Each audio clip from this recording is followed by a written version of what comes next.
Hi Paul. Hello. Thanks for being here. It's a great pleasure for me to meet you. First question. What do you think when you improvise a solo? Do you think about harmony, scales, licks, melody, or none of these? What's your approach to soloing, especially in a live gig? Well, every song has a unique tempo and a unique groove, unique accents, unique chord changes. So you know, it just depends on those things. And so, for example, when I was a teenager, I used to play a lot of songs that only had one chord. So, for example, the Ted Nugent song "Stranglehold." It's just like.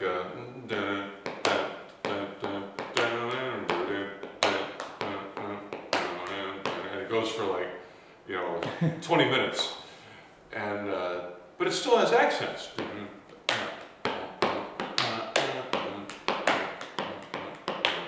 So I might try to follow that. And I go,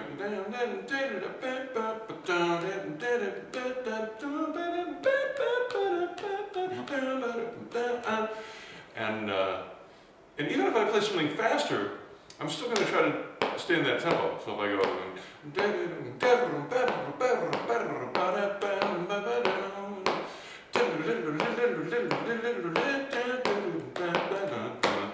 I try to have a good ending for it. If I just go, that doesn't really, it doesn't connect with the drummer. I'm always listening to the drummer and the bass player. So that's an example of a simpler song. One of the songs we did last night was "Turn It On Again" by Genesis, which has some chord changes. It also has time changes. It's going like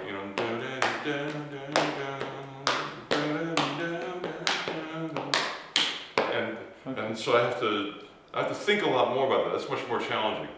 And that's why I put those. That's why I want to play those songs. I want to improve. So that's helping me to become a better musician by learning those songs. Perfect. What are the most important things that allowed you to build your own musical language and style? What are the more significant elements you have deepened? Significant elements. The most important what? The most important things that have allowed you to build your musical language and your style. My musical style? Sí. Yeah. I think just my listening. I love music, so when I hear something I like, I try to learn it. And sometimes, like when I was a kid, I would hear, Van Halen, and it was much too complicated for me to learn. I was 11 years old trying to learn Eruption, so I couldn't learn it completely. But maybe I'd take one small piece, work on that for years, and then whether it's a guitar lick or whether it's a chord change or a certain kind of rhythm, I just, as a music listener, I'll find certain things and go, oh, I love that, so cool, and I try to learn it. So really, my best teacher is songs, and of course sometimes I have ideas that just happen in my head, but it's usually a combination of those things that I love. That's in a way, those are my tools. If I love a certain sound, I want to get it and put it in my toolbox so it's ready for later. Okay. In the end, the last question. Can you tell me one thing that has drastically improved your playing? One thing. One thing that you have studied or experienced. Well, I think recently I learned how to bend with one finger. And B.B. King is really good at that. If you watch him, he uses one finger and gets a great vibrato and bending. And I was scared to do that because it hurt. And I didn't feel I had enough power. So I would actually put my fingers together and make like one giant finger. And then I have a lot of skin, a lot of power, and that worked great. But sometimes, if you wanted to go and have this finger is already there, So rather than go and move your hand, you just stay there. But you need to have a lot of power in that finger. So I started just exercising, bending the string, like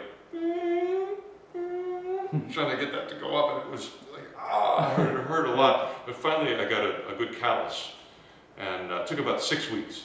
And after that, I had so many more ways to phrase and so many more ways to end, and that was one of the biggest improvements.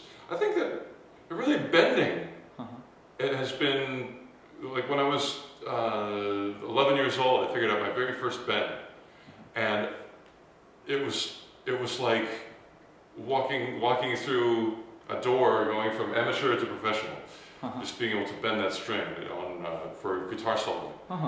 So I think just any way that I can learn a new way to bend or do vibrato, that's the biggest breakthroughs. Perfect. Okay, Paul. Thank you very much for your kindness. Have a nice day. Oh, fantastic! Thank you. Thank you.